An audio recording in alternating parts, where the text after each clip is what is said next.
이 방송을 시청하시는 시청자 여러분 안녕하십니까? 강중현 목사입니다.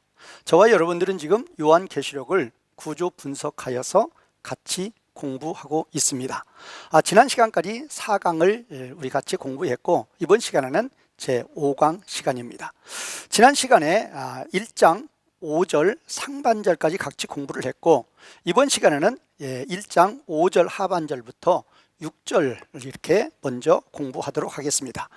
5절 하반절부터 6절은 번역 성경으로 보면 표시가 잘 나지 않습니다. 그러나 이 원문 구조 분석을 통해서 우리가 이 문장을 보면은 이 5절 하반절하고 6절이 한 문장으로 되어 있다는 것입니다.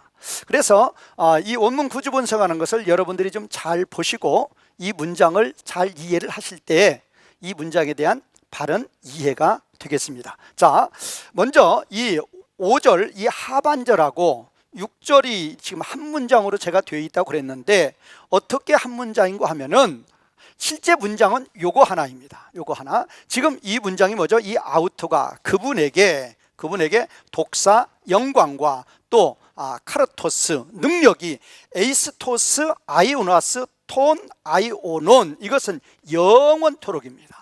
그러니까 이거를 이제 다시 이제 해석을 해보면 그분에게는 지금 예수 그리스도에게죠.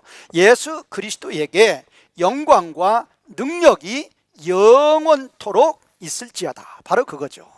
이 문장이 바로 요 한 문장에 지금 한 문장이라는 것입니다. 그런데 이 지금 그분에게를 지금 이 그분에게인데 이 그분에게 설명을 지금 여기서 여기까지 하고 있다는 것입니다. 자, 다시 보겠습니다. 지금 5절 하반절하고 6절은 한 문장으로 되어 있습니다. 그러면 이 한 문장이 어떤 문장인가? 자, 6절 맨 마지막에 문장이 되겠습니다. 그분에게는 예수 그리스도에게입니다. 예수 그리스도에게 영광과 능력이 영원토록 있을지어다. 바로 그거죠. 예수 그리스도에게 영광과 능력이 영원토록입니다. 그러면 이 그분에게를 5절 이렇게 하반절과 6절 상반절에서 이 그분에게를 설명하고 있다는 것입니다. 다시 말씀드리면 이 토도 헬라어 문법으로 역격이고 이 아우토도 역격이죠. 그래서 이 토와 이 아우토가 같은 의미입니다.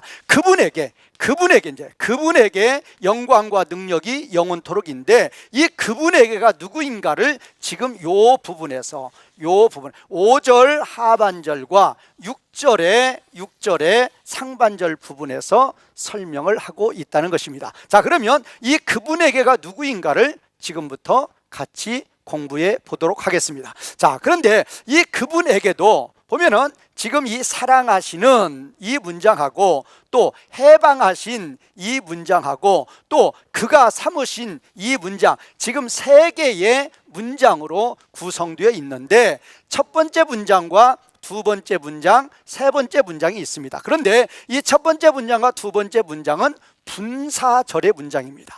자, 분사절의 문장은 종속절이 되는 거죠. 그리고 이제 세 번째 이 문장이 주절의 문장이 되는 것입니다. 그러면 이 종속절과 주절의 문장과의 관계는 어떤 관계인가요? 바로 이 종속절의 문장이 주절의 문장을 수식하는 구조로 우리가 번역을 해야 되고 이 문장을 이해하여야 한다는 것입니다. 자, 그러면 같이 보겠습니다. 우리를 사랑하시어서 자, 우리의 죄로부터 그의 피로 말미암아 우리를 해방해 주심으로 말미암아 우리를 해방하심으로써 우리를 하나님 곧 예수 그리스도의 아버지 곧 하나님에게 나라와 제사장으로 삼아 주신 그분에게 영광과 능력이 영원토록입니다. 다시 한번 이 그분에게를 먼저 우리말로부터 한번 보겠습니다. 우리를 사랑하시어서 분사절 첫 번째 문장이죠. 분사절 두 번째 문장입니다. 우리를 사랑하시고 두 번째 문장은 우리를 우리의 죄로부터 그의 피로써 해방해 주심으로 말미암아, 해방하심으로 말미암아 그 결과가 뭐가 나타났어요? 우리를 하나님에게, 하나님을 위하여 나라와 제사장으로 삼아 주신 그분입니다. 자, 두 개의 분사절이 주절의 문장을 수식하는 구조입니다. 그러면 지금 이 전체는 어디에 걸린다고요? 이 그분에게 걸리고 있습니다. 이 그분에게가 바로 밑에 아우토 이분이라는 것입니다. 다시 한번요.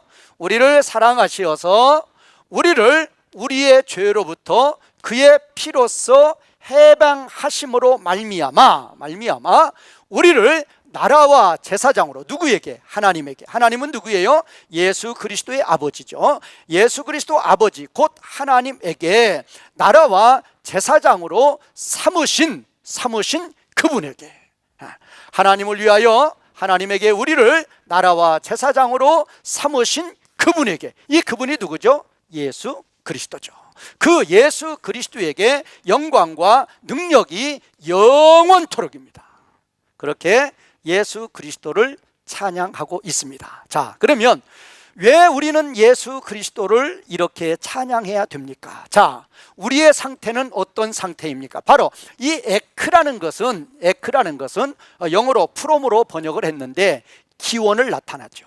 우리의 본성이, 근원이 어디냐는 것입니다. 우리는 죄 가운데 있었던 자들입니다. 이 죄 가운데 있었던 자들이라는 것은 죄의 삭은 사망입니다.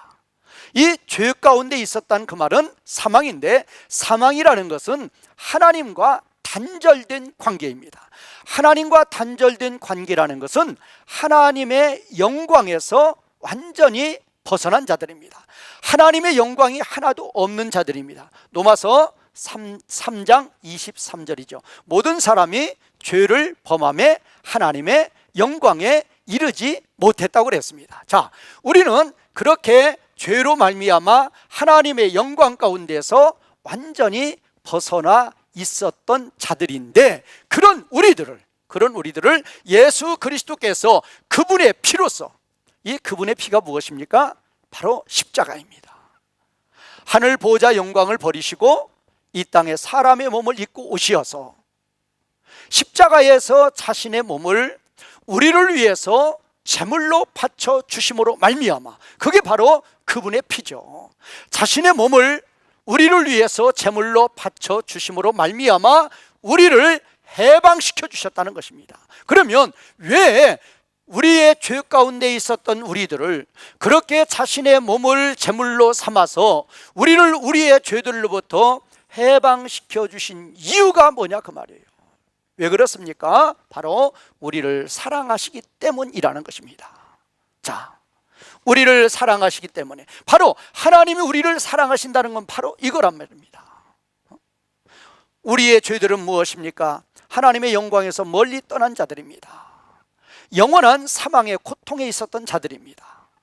그런 자들을 불쌍히 여겨서 예수 그리스도께서 하늘 보좌 영광을 버리시고 말씀이 육신이 되어서 이 땅에 사람의 몸을 입고 내려오셔서 우리를 위해서 자신의 몸을 제물로 바쳐서 우리를 죄로부터 해방시켜 주셨다는 것입니다. 그러면 이 두 개의 분사절은 주절의 문장을 수식하고 있죠.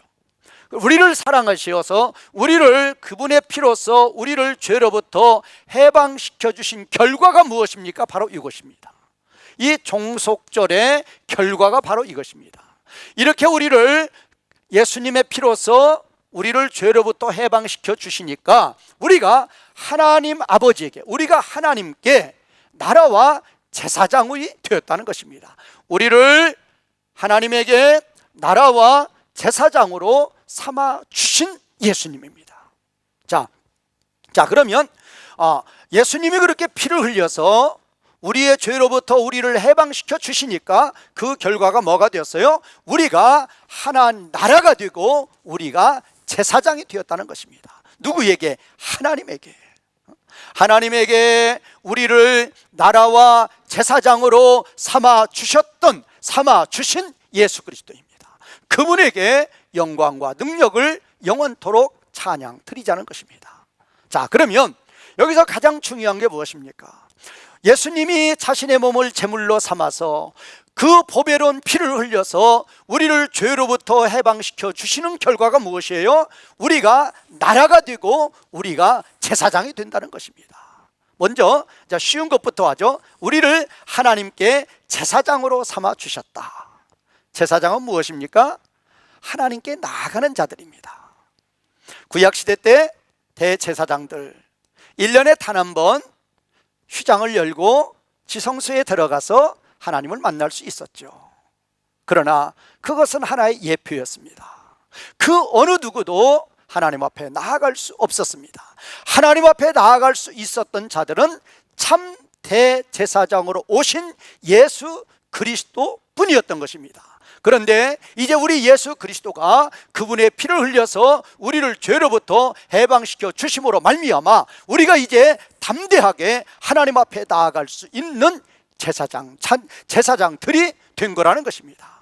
예수님이 피를 흘려서 우리를 죄로부터 해방시켜 주신 결과 첫 번째입니다. 우리는 하나님 앞에 이제 제사장이 되어서 하나님 앞에 담대하게 나아갈 수 있는 자들로 삼아 주셨다는 것입니다. 이제 두 번째, 우리를 뭐 삼아 주셨습니까? 나라 삼아 주셨습니다. 자, 우리가 이 바실레이스라는 이 단어는 앞으로 우리가 같이 요한계시를 공부할 때 아니면 신약성경을 공부할 때 가장 많이 나오는 단어이니까 이 단어에 대해서는 같이 숙지를 해 주셨으면 좋겠습니다. 자, 이 바실레이스, 영어는 킹덤이죠. 우리나라 번역은 나라입니다.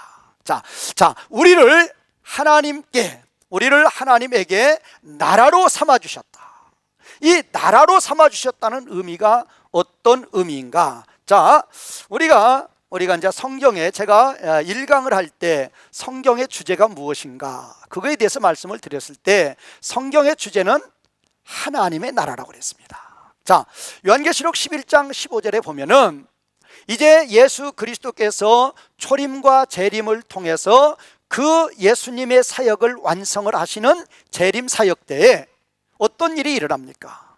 세상 나라가 완전히 하나님의 나라가 됩니다. 그럴 때 그 세상 나라를 표현할 때 바실레이야, 그 다음에 투 코스무 이렇게 표현을 하죠. 그러면 해 바실레이야 투 코스무 하면은 세상 나라죠.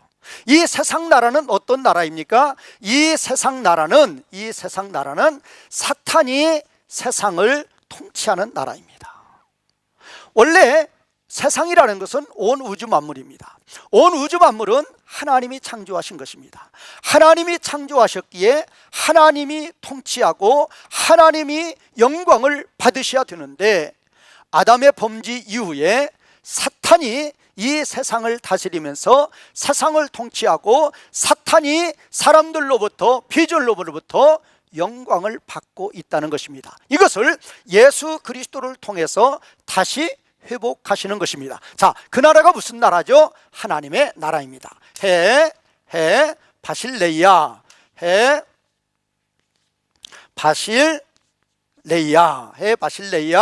투 데우입니다.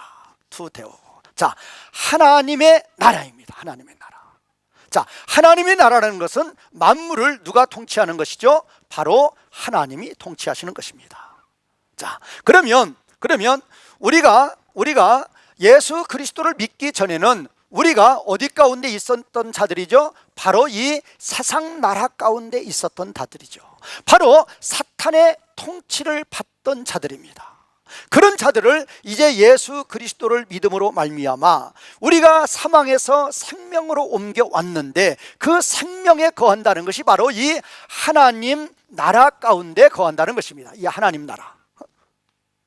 그러니까 예수 그리스도가 피를 흘려서 하나님에게 우리를 나라로 삼아 주셨다는 이 나라의 개념은 우리를 이제 사망에서 생명 가운데로 인도하여 주시어서 우리를 하나님의 나라 가운데 거하는 자들로 삼아 주셨다는 것입니다.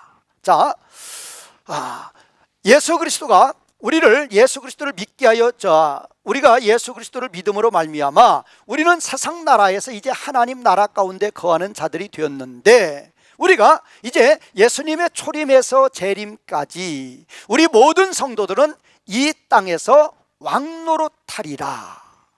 어디죠? 자로 계시록 5장 10절에 보면은 우리가 예수님의 초림에서 예수님의 재림까지 모든 성도들이 이 땅에서 왕노릇하리다 할 때도, 그때도 이 바실레이스라는 단어를 쓴다는 것입니다. 그때 이제 단어는 바실류수신 이래 그러죠. 바실류수신, 그들이 왕노릇하리라. 자, 계시록 5장 10절에 예수님의 초림에서 재림까지 하나님의 모든 백성들은 이 땅에서 왕노릇하리다 할 때도 바실류수신이라는 단어를 씁니다. 바로 바실레이스, 같은 동의어죠. 자, 그러면 우리가 예수님의 초림에서 재림까지 우리가 땅에서 왕노릇하리라. 그런데 이거를 이제 계시록 20장 4절에서는 1000년 동안, 그 1000년이라는 기간이 초림에서 재림이죠. 1000년 동안 왕노릇한다 할 때도 바로 이 단어를 쓰는 거죠.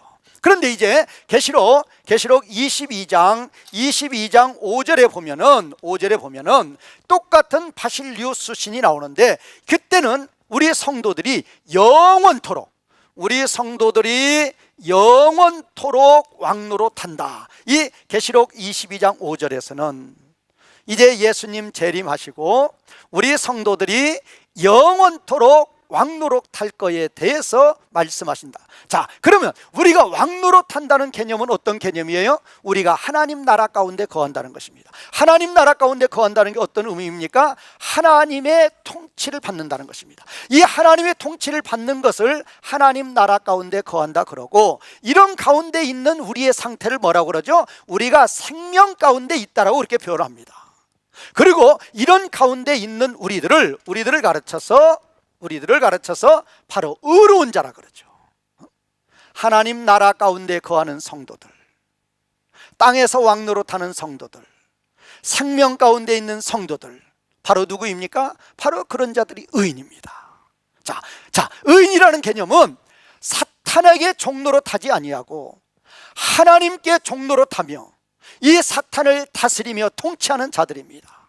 그런 자들이 바로 의인이 되는 것이죠. 자, 그래서 우리 예수 그리스도는 그분의 피를 통해서 우리를 죄로부터 해방시켜 주심으로 말미암아 우리를 하나님의 나라와 우리를 제사장으로 삼아 주신 분이니까 그분에게 마땅히 영광과 능력을 세세무궁토록 돌려야 하는 것은 마땅한 성도의 의무라는 것입니다. 그래서 우리는 오늘 또 이 은혜와 이 사랑에 감사드리며 진정으로 하나님께 영광을 돌리는 신앙생활 하시는 성도님들이 되시기를 바라겠습니다. 자, 이제 7절 보도록 하겠습니다. 자, 7절은 세 문장으로 구성이 되어 있습니다. 그런데 이 7절에 대한 키포인트가 있습니다. 많은 분들이 이 7절에 대해서, 자, 지금 여기서 그분이라는 것은 예수님입니다. 자, 우선 7절 볼까요? 보라, 예수님이 구름과 함께 오고 있다. 제가 오고 있다라고 번역하고 있습니다. 영어도 is coming입니다. 오고 있다. 자, 예수 그리스도가 구름과 함께 오시고 있다. 그것입니다. 자, 그러면 또 두 번째 문장은 예수 그리스도께, 이 두 번째 문장의 주어는 모든 눈이죠. 모든 눈이 그 예수 그리스도를 볼 것이다. 그러면 어떤 모든 눈인가? 예수 그리스도를 찔렀던, 자, 예수 그리스도를 찔렀던 모든 눈이라고 그랬습니다. 자, 예수 그리스도를 찔렀던 모든 눈이 예수 그리스도를 볼 것이다. 그 다음에 세 번째 문장입니다. 자, 예수 그리스도로 말미암아, 예수 그리스도 때문에 땅의 모든 족속들이 애통할 것이다. 그러니까 나이는 아멘입니다. 아멘. 또 아멘 그랬죠. 이 나이라는 거 똑같이 뭐 아멘으로 보면 됩니다. 진실로 아멘입니다. 진실로 진실로. 자, 그러면 지금 요 사실에 대해서 요 사실을 지금 이야기를 했을 때 이 사실은 진실로 옳은 진리의 말씀이다 라는 것을 나이 아멘 그렇게 표현을 했죠. 자, 그러면 첫 번째 문장이 뭐예요? 예수님이 구름과 함께 오고 계신다. 오고 계신다예요. 자, 두 번째와 세 번째는 첫 번째 동사는 시제가 현재이고 두 번째, 세 번째 문장의 동사의 시제는 미래로 되어 있습니다. 그러나 우리가 첫 번째, 두 번째, 세 번째 문장을 다 무엇으로 해석할 것인가? 다 현재 시제로 해석해야 된다는 것입니다. 왜 그런가 하면은 이 첫 번째 문장이나 두 번째 문장이나 세 번째 문장이나 다 같은 의미로 기록이 되고 있다는 것입니다. 자, 그래서 이제 어떤 분들은 예수님이 구름과 함께 오시고 있다 이 문장을 예수님의 초림으로 해석하는 게 아니고 많은 분들이 어떤 분들은 이 부분을 예수님의 재림으로 그렇게 해석을 하고 있다는 것입니다. 그런 해석은 결코 옳은 해석이 아닙니다. 자, 이 첫 번째 문장은 다니엘 7장 13절의 문장의 성취라는 것입니다. 자, 첫 번째 문장입니다. 첫 번째 문장은 다니엘 7장 13절 14절 13절에 예수님이 구름 타고 오신다고 예언이 되어 있고 그 예언의 성취라는 것입니다. 성취. 그 다음에 이제 두 번째, 세 번째 문장은 스가랴 12장 10절의 말씀에 나와 있고 이 스가랴 12장 10절의 말씀에 예언이 되어 있고 그 예언의 성취라는 것입니다. 뭐를 통해서 예수 그리스도의 초림을 통해서 다니엘서 7장 13절에 예언이 되어 있던 말씀이 성취가 되었고 스가랴 12장 10절에 나와 있는 예언의 말씀이 성취가 되고 있다는 것입니다. 자, 그래서 이 7장에서 가장 중요한 것은 이 7장의 이 말씀은 구약의 예언의 말씀이 성취가 되었다. 예수 그리스도의 초림을 통해서 성취가 되었다 라고 이해하시기 바랍니다. 자, 이 문장을 예수님의 재림으로 그렇게 보시는 것은 옳은 이해가 아닙니다. 자, 다니엘 7장 13절에 예언된 말씀이 성취가 되고 스가랴 12장 10절에 나와 있는 말씀이 예언의 말씀이 성취가 되었다. 무엇을 통해서? 예수 그리스도의 초림을 통해서 성취가 되었다는 것입니다. 자, 그러면 다니엘 7장 13절부터 제가 한번 읽어보겠습니다. 자, 또 내가 밤 환상 중에 보니 인자 같은 이가, 이 인자 같은 이가 누구죠? 바로 예수 그리스도죠. 예수 그리스도가 하늘 구름을 타고 와서 옛적부터 항상 계신 이에게, 옛적부터 항상 계신 이는 누구죠? 바로 아버지 하나님이죠. 자, 아버지께 나아가 그 앞으로 인도되어서 14절은 뭐죠? 아버지가 아버지 앞에 나온 예수 그리스도에게 나라와 영광과 권세를 주고 이 땅의 모든 사람들이 그 예수 그리스도를 섬기도록 그렇게 하신다가 바로 14절의 문장이 됩니다. 자, 그러면 지금 이 다니엘 13절의 문장은 어떤 문장이고 하면은 이제 다니엘이 예수 그리스도가 이 땅에 초림하시기 전 600년 전에 이 말씀을 예언을 하죠. 이 말씀을 예언을 하시는데 예수님께서 이 땅에 초림하시어서 바로 하나님 나라의 사역을 시작하시고 바로 재림으로 하나님 나라를 성취하실 것을 말씀하시는 것이 다니엘 7장 13절에서 14절이라는 것입니다. 자, 그러면 이 문장이 분명히 에르케타이가 이 동사의 시제가 바로 현재 시제라는 것입니다. 현재 시제니까 앞으로 예수님이 오실 것이 아니라 이미 초림으로 예수님이 오시어서 이제 하나님 나라 사역이 진행이 되고 있다. 그래서 이런 예수님의 오심을 신학적으로 상시적 오심이다 그렇게 신학자들이 표현하고 있습니다. 이런 예수님의 이 예수 그리스도의 초림으로 지금 성취가 되고 예수 그리스도가 오고 있다. 계속 반복이죠. 반복인데 이런 것을 바로 가르쳐서 예수 그리스도가 상시적 오심이다. 상시적 오심이다. 그렇게 표현을 하고 있습니다. 자, 그러면 이 상시적 오심이라 그 말은 예수 그리스도의 초림을 통해서 하나님의 나라가 시작이 되고 이제 예수 그리스도의 재림을 통해서 하나님의 나라가 완성이 되는 거죠. 그러면 이 초림에서 이 재림까지는 이 예수 그리스도가 성령 하나님을 통해서 이 땅에 계속적으로 오시고 계신 것이죠. 그래서 이런 예수 그리스도의 오심을 상시적 오심이다. 그렇게 표현하고 있다는 것입니다. 자, 그러면 이 다니엘 7장 13절과 14절을 제가 좀 더 이렇게 설명을 드리면 다니엘 7장 13절에서 또 가장 우리들에게 기억해야 될 게 뭐 있죠? 인자 같은 이죠. 인자 같은이라는 이 단어가 있는데 그래서 예수님은 자신의 십자가 사역과 자신이 십자가에서 죽으실 거 또 자신이 부활하실 것을 말씀하실 때에는 꼭 자신을 인자라는 표현을 씁니다. 인자라는 것은 원문으로 보면 그 사람의 아들이죠.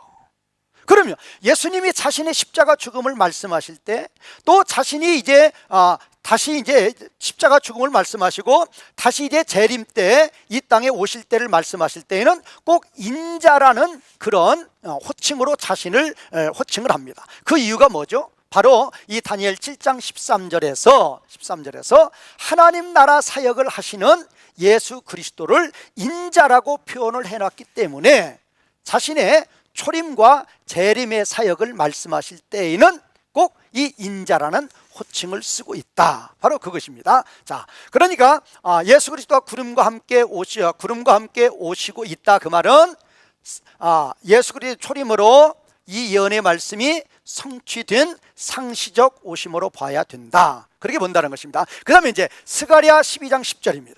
자, 스가랴 12장 10절을 읽어보면 내가 다윗의 집과 예루살렘 주민에게 은총과 간구하는 심령을 부어주리니 그들이 그 찌른 바 그를 보겠고, 여기까지가 바로 두 번째 문장의 예언이죠.